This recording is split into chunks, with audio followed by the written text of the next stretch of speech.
আব্দুল্লাহ সাইমি আবু সালাম আব্দুল কাদের জিলানী জিলানীর আব্বা জানের নাম নানা জান আবু সালে আব্দুল্লাহ সাইমি।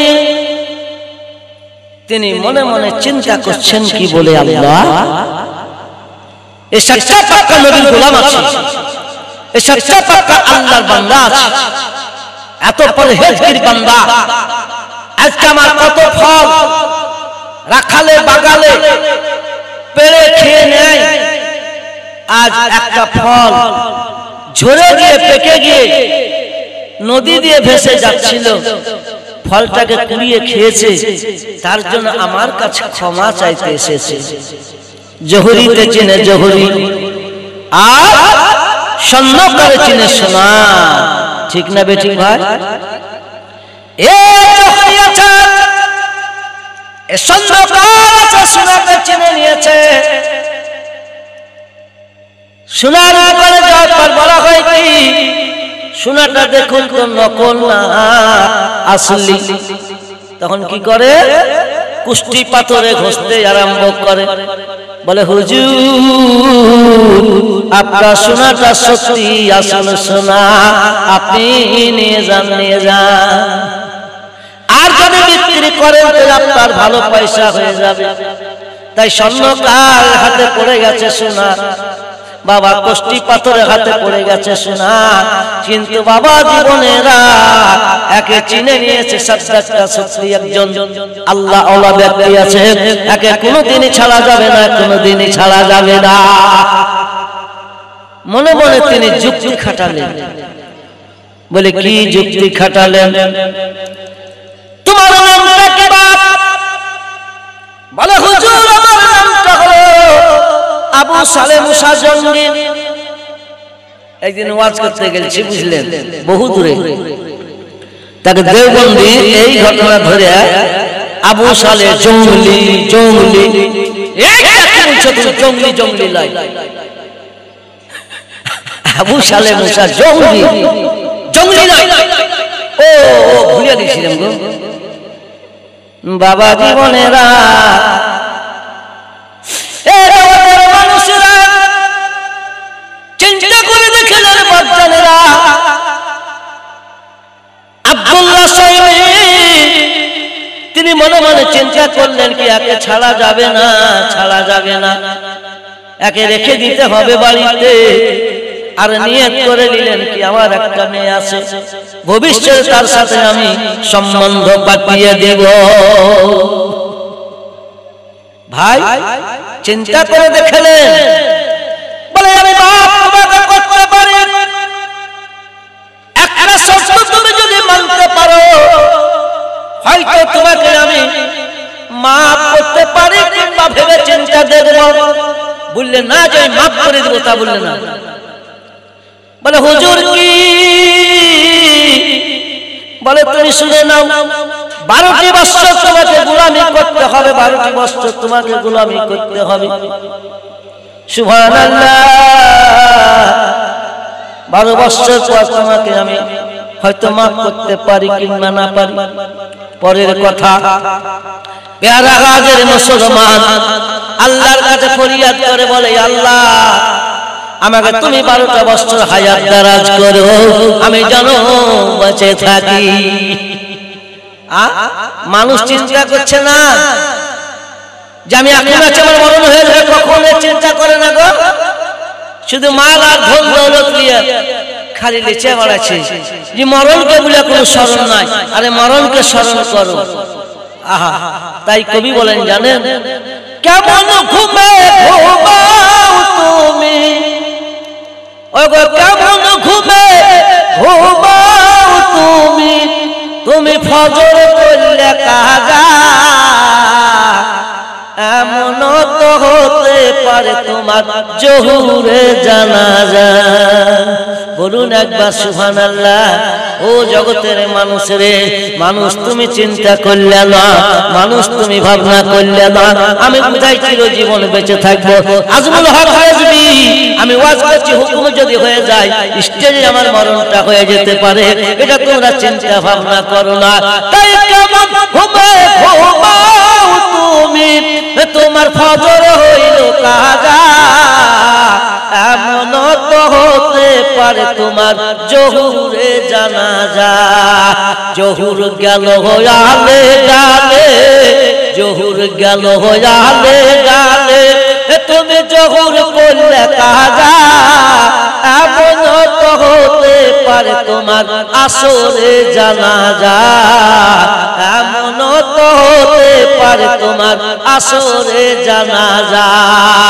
চায়ের দোকানে বসে তুমি, চায়ের দোকানে আড্ডা মেরে তুমি আসর করলে কাজা, এমন তো হতে পারে তোমার মাগরিবে জানাজা, এমন তো হতে পারে তোমার মাগরিবে জানাজা। আল্লাহুম্মা সাল্লি আলা মাওলানা মুহাম্মদ ওয়া আলা আলি সাইয়্যিদিনা মাওলানা মুহাম্মদ। ও জগতের মানুষ রে, আল্লাহর কাছে কান্না করে বলে, আল্লাহ কুল্লু নাফসিন যায়কাতুল মাউত, প্রত্যেকটা নফসকে মরণের স্বাদ চাখতে হবে। আল্লাহ বলে, মাওলা পরওয়ারদিগারে আলম, আমি যেন 12টা বছর গোলামি করতে পারি, গোলামি করার পর আমি যেন তার কাছে মাপ নিতে পারি, সামান্য একটা সেও ফল খাওয়ার জন্য। ও মা বোনেরা, একটু কান পাতা শুনো, আর একটু নামাজ পড়ার চেষ্টা করো। অন্ধকার কবরে যেতে হবে, কবর কোনোদিন ছাড়বে না, কবর কোনোদিন ছাড়বে না। শুধু মা দেখে বলছি না গো, ছেলেদেরকেও বলছি, শুধু মাদেরকে দোষ দিয়ে ওকে কি আর বলবো, আমাদেরকে দুষিয়া কথা বলছে মানে না, তোমাদের ভালোর জন্যই বলছি। প্যারা হাজির মুসলমান, প্যারা হাজির, প্যারা হাজির মুসলমান, একটু চিন্তা ভাবনা করে দেখুন। আবু সালেহ মুসা জঙ্গি তিনি বলতেছেন কি বলে, আল্লাহ আমি যেন কিছু দেড় বছর জানো, আল্লাহ তুমি আমাকে বাঁচাইয়া রাখো, এই দিন থেকে যেন আমি শোধ হতে পারি, আমি যেন মুক্তি পেতে পারি। এ জগতের মানুষ রে, একটু চিন্তা ভাবনা করে দেখুন বাপ জানেরা। বলে চাচা রাজি হয়ে গেল গো, বলছে কি আলহামদুলিল্লাহ আমি রাজি হয়ে গেলাম। তোমাকে কি করতে হবে, এই বাগানে যত গাছপালা আছে সবকে দেখাশোনা করতে হবে, পানি দিতে হবে, ফল পাড়তে হবে, বিভিন্ন ধরনের কাজে তোমাকে নিযুক্ত রেখে দিতে হবে। নিযুক্ত রেখে দিলাম, তুমি জানো দেখভাল করার জন্য তুমি থেকে যাও।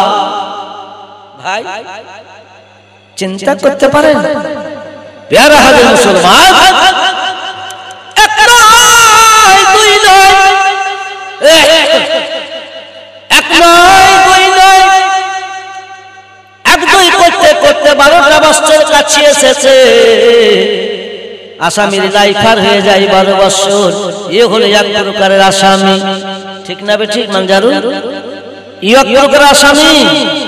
একটা সেউ ফল খেয়েছে গো, একটা আপেল ফল খেয়েছে গো, এও একটা আসামি। আহা, মা বাপের জন্য তাকিয়ে থাকে যে কখন আমাকে ছাড় দিবে, আমি কখন বাড়ি যাব, আমি কখন বিবি বাচ্চার মুখ দেখব, আমি অপরাধ করে লাইফার হয়ে গেছে, আমাকে সাজা দিয়ে দিয়েছে। আবু সালেহ মুসা জঙ্গি কাজ কর্ম করতে আরম্ভ করে দিলেন। বাপ এমন টাইমে 2-1 দিন বাকি আছে, আর বলে কি আল্লাহ আর যেন 2-1 দিন আমাকে বাঁচিয়ে রাখো। প্যারা হাজির মুসলমান, এমন টাইমে দেখতে পাওয়া যায় কি বাপ, ও জগতের মানুষ রে, বলছে হুজুর আগামী কালকে আমার মেয়াদ শেষ হয়ে যাবে, আপনি আমাকে মুক্তিটা দান করবে। আগামী বছর আগামী কালকে আমার মুক্তি আমি পেয়ে যাব। বলে না, আল্লাহুম্মা সাল্লি আলা সাইয়্যিদিনা মাওলানা মুহাম্মদ ওয়া আলা আলি সাইয়্যিদিনা লানা মুহাম্মদ সাল্লি আলা মুহাম্মাদ সাল্লি আলা মুহাম্মাদ दम ज़ुबान से निकालो पाक नबी मोहम्मद, हर दम ज़ुबान से निकालो शफियाना मोहम्मद। बोले ना, आगामी কালকে তোমাকে মুক্তি দেওয়া হবে না, আমার জবান একটা। আমি তোমাকে বলেছি 12টা বছর গুজরে যাওয়ার পর মেয়াদ শেষ হবে, আমি চিন্তা ভাবনা করে দেখব। এই মনে মনে চিন্তা করছে আল্লাহ আবার কিছু দিবে নাকি রে আমাকে, রে হ্যাঁ আবার বুঝে আমাকে চাপাবে নাকি আর একটা ফল খাওয়ার জন্য। তাহলে ভাই আমরা কত ফল খাচ্ছি মানুষের, কত ফল খাচ্ছি মানুষের না বুঝা করে, আহা হিসাব নাই। প্যারা রাজের মুসলমান,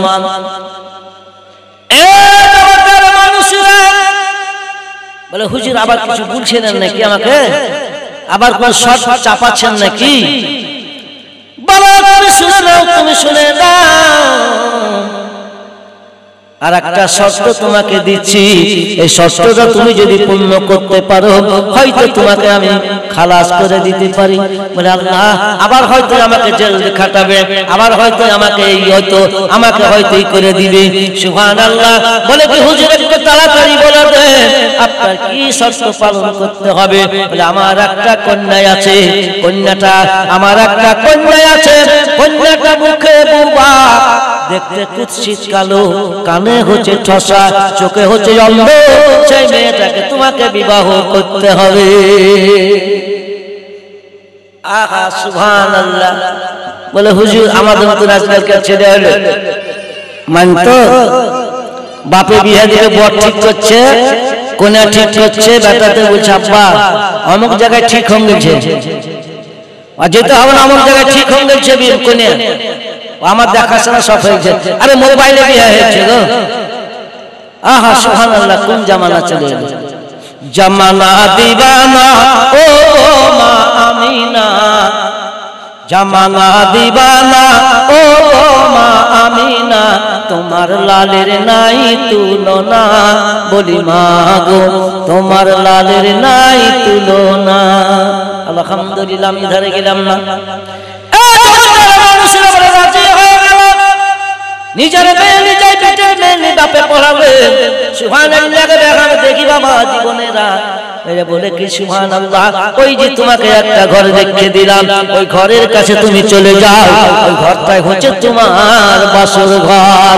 ওই জায়গাতে যাবে, বিবাহ পাতি হয়ে গেল, বাসর ঘরে রাখতে দেওয়া হলো। এ জগতের মানুষ কত ইমতিহানে পাস করছেন, পরীক্ষাতে পাস করছেন, চিন্তা করে দেখে নেন বাপজানেরা, বাবা জীবনেরা। আবু সালে মুসা জঙ্গি যখন তিনি চলে যাচ্ছেন, দেখতে পাওয়া যায় কি দরজাতে দেখে বাবা ঘরের ভিতরে ঢুকবে, এটাই লেখক লিখেছে। বাবা জীবনেরা ঘরের ভিতরে ঢুকতে যাবে, এন্ডিমিন টাইমে দেখতে পাওয়া যায় কি একটা রূপসীবান কন্যা, যা ঘরের মধ্যে যেন আলোচ্য নূর চমকাচ্ছে, এত তার চেহারা, আর মুখে যেন আল্লাহর জিকির করতেছে, আর ইধার থেকে উধার চলে যাচ্ছে, আবার ইধারে চলে যাচ্ছে। আর বাবা সাদা ফুটফুটে মেয়ে, মানে যেন মনে হচ্ছে কি যেন একটা পরী। বাবা জীবনেরা দেখার পর এক করে চলে এলেন, বলে বাবা তোমার কি হলো, পালিয়া কেন এলে? আব্দুল্লাহ সহিহ বলছে বাপ তুই পালিয়া কেন এলেন? বলে হুজুর আর বলে না, আমি ঘর ভুল করে ফেলেছি, অন্য ঘরে চলে গেছি। বলে কেন কেন চলে গেছো? বলে হুজুর আপনি যা বলেছিলেন তার সাথে কোনো মিল হলো না, তার সাথে কোনো এতই মিলছে না, আপনি যা বলেছেন সব অপোজিট, সব হচ্ছে বিপরীত। হুজুর আমি ওই ঘরে ঢুকতে পারবো না। আল্লাহ হুম্মা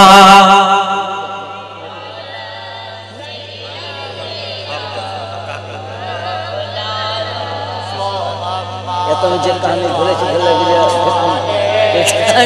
না, তুমি যদি যাও তাহলে ছেড়ে দেবো, ছেড়ে দেবো, ছেড়ে দেবো যে তোমাকে দিব। তাহলে আমি অর্ধেক আমি আর দিয়েছি, কটা বাজে এখন 7:50, আর 10 মিনিট বলছি। সে কালো পাক নবী মুহাম্মদ হরদম আন সে কালো বাবা জীবন যার কপাল ভালো তার বাড়িতে আলেম জড়ো, বুঝলে? বিহাই বুঝলে? আসেন বিহাই। যার কপাল ভালো তার বাড়িতে আলেম জড়ো। সামারুল মামুর আমার কপাল ভালো, জান ভরে ওয়াজ করার টাইম নাই। আমাকে দিল মোহাম্মদ পরিচালক হিসেবে এখানে আছেন, যা বুঝলে জি বাবা চাচা, আমাকে চাচাই বলে জি, বড় পীর সম্বন্ধে কিছু আলোচনা করে। আমার প্রায় ঘন্টাখানেক কাজ চেষ্টা চলল, তো জায়গা আমি অত দূর আর যাবো না। আমার আমি ওইটুকুন ছেড়ে দিচ্ছি 10 মিনিট। আমার জামাই বসে আছে মেহবুব আলম হাফেজ, উনার শুনো যাদেরকে দাওয়াত দিয়েছে তাদের হক আছে, বলতে দিতেই হবে, কোনো উপায় নাই। তো যাক, বলে বাবা মুসা জঙ্গি, তুমি শুনে নাও, তুমি শুনে নাও। বাবা জীবনে আমি তোমাকে যে কথা বলেছি এই কথার ভিতরে কোনো গলদ নাই। মানে আমার বিজি, আমার কন্যা কোনদিন পর পুরুষের মুখ দেখে নাই, তারই জন্য চোখে অন্ধ বলেছি। আরো তুমি শুনে নাও, আমার মেয়েকে কালো বলেছি, আমার মেয়ে বাড়ি থেকে বের হয় না, আমার মেয়ের সূর্যের তাপ কোনোদিন পাই না, তারই জন্যই আমি বলেছি এই জগতের মানুষ রে আমায় বাবা বলেছি কেন? আমার মেয়ে কোনোদিন পর পুরুষের সঙ্গে কথা বলে নাই, তারই জন্যই আমি তারে বাবা বলেছি। বলুন একবার সুবহানাল্লাহ, বলে নারায়ে তাকবীর, আল্লাহু আকবার, নারায়ে সালাত, ইয়া রাসূলুল্লাহ, মাসলাকে আলা হযরত জিন্দাবাদ। মাওলানা সাহেবের নামটা ভুলে গেলাম আমি, ওমর ফারুক জিন্দাবাদ। দেখেন 4 খলিফায়ে রাশিদিনের ভিতরে দ্বিতীয় খলিফা ওমর ফারুক রাদিয়াল্লাহু তাআলা আনহুর নামে নাম রেখেছেন। আরে নামের বদলে তো জান্নাত পাওয়া যায়, বলুন একবার সুবহানাল্লাহ। তো বাপ বক্তা এসেছে, বক্তাকে বসে লাভ নাই, হুজুর হুজুর করবেন না, পরে আবার হবে। তো যাক প্যারা হাজার, আরে আমার চাইতে যা বক্তা পেছনে বসে আছে তুমি জানো। তা বাবা জীবনেরা সংসারে বিবাহ শাদী হয়ে যাওয়ার পর তাকে বলে যে ওটাই হচ্ছে তোমার স্ত্রী, তোমার ওখানে তুমি চলে যাও। আল্লাহু সামাদ কিতাব লিখছে বাপ, আল্লাহু সামাদ কেউ লিখে 70 বছর বয়সে, কেউ লিখেছে 80 বছর বয়সে ঘর সংসার করার পর একটাই সন্তান এসেছিলেন, যার তার নাম হচ্ছে আব্দুল কাদের জিলানী রাহমাতুল্লাহ আলাইহি। বলুন সুবহানাল্লাহ। আরো ছিল কি আমি বলতে পারবো না, কিতাবে আমি পাইনি।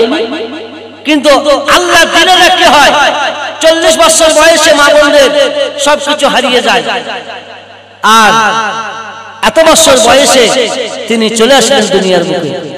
তাই আমার বাবা জীবনেরা প্যারা হাজির মুসলমান, এই আব্দুল কাদের জিলানী রাহমাতুল্লাহ আলাইহি সুবহানাল্লাহ কে বিহামদিহি মায়ের কোল থেকে যখন দুনিয়ার বুকে আসলেন, এই জগতের মানুষ গো প্যারা হাজির মুসলমান, মক্তবখানায় পড়তে দিতে হবে। প্যারা হাজির মুসলমান, বাবা আস্তে আস্তে বড় হয়ে গেল, মক্তবখানাতে পড়াশোনা করতে দিতে হবে।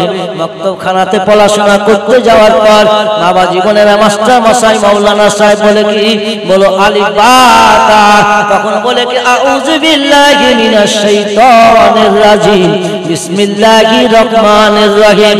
এই জগতের মানুষ গো আলিফ লাম থেকে আরম্ভ করে বাপ জানেরা 18 পারা পর্যন্ত শোনাইয়া দিলে সংক্ষিপ্ত। তো বলে বাবা তুমি কোন মাদ্রাসায় পড়েছো? বলে হুজুর আমি এমন একটা মাদ্রাসায় পড়েছি, সেই মাদ্রাসা হচ্ছে আমার মা।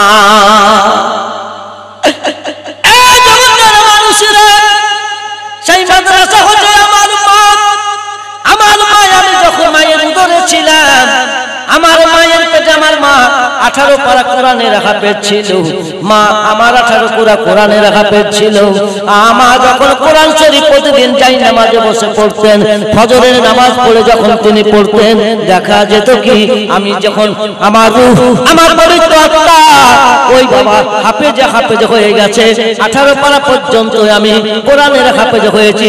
বলুন একবার সুবহানাল্লাহ। আল্লাহুম্মা সাল্লি আলা সাইয়্যিদিনা মাওলানা মুহাম্মদ ওয়ালা আলে সাইয়্যিদিনা মাওলানা মুহাম্মদ। আলহামদুলিল্লাহ, রাত্রি হয়ে আসছে, এখনো প্রধান বক্তা মতিউর রহমান তিনিও আসছেন, হায়াত বাকি তো মোলাকাত। কোনদিন যদি আল্লাহ সুযোগ দেয়, আমরা তো ডেলি বলছি, বললাম পরে আমরা ডেলি বলছি, তা যাক বক্তব্যের মাধ্যমে গরু ছাগলের ভুল হয় না, বক্তব্যের মাধ্যমে যদি কিছু ত্রুটি হয়ে থাকে ক্ষমা করে দিবেন, আল্লাহ যেন আমাকে ক্ষমা করেন। আসসালামু আলাইকুম ওয়া রাহমাতুল্লাহি বারাকাতুহু। এবার আপনাদের সম্মুখে আসছেন মাওলানা মোহাম্মদ উমর ফারুক সাহেব, আপনাদের সম্মুখে নুরানি জবানে হাদিস ও কোরআন নিয়ে তিনি আলোচনা করবেন। আসেন গো।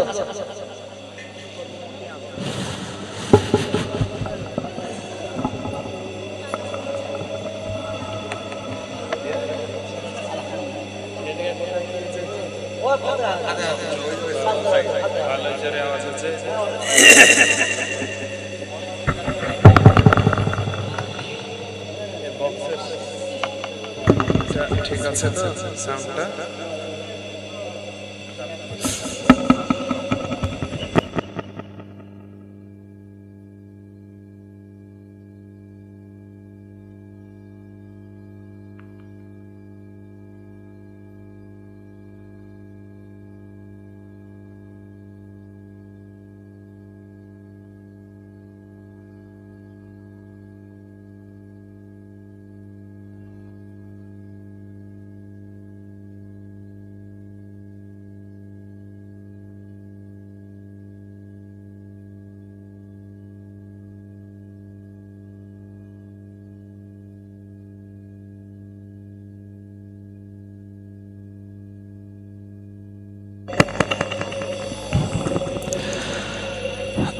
السلام عليكم ورحمة الله وبركاته।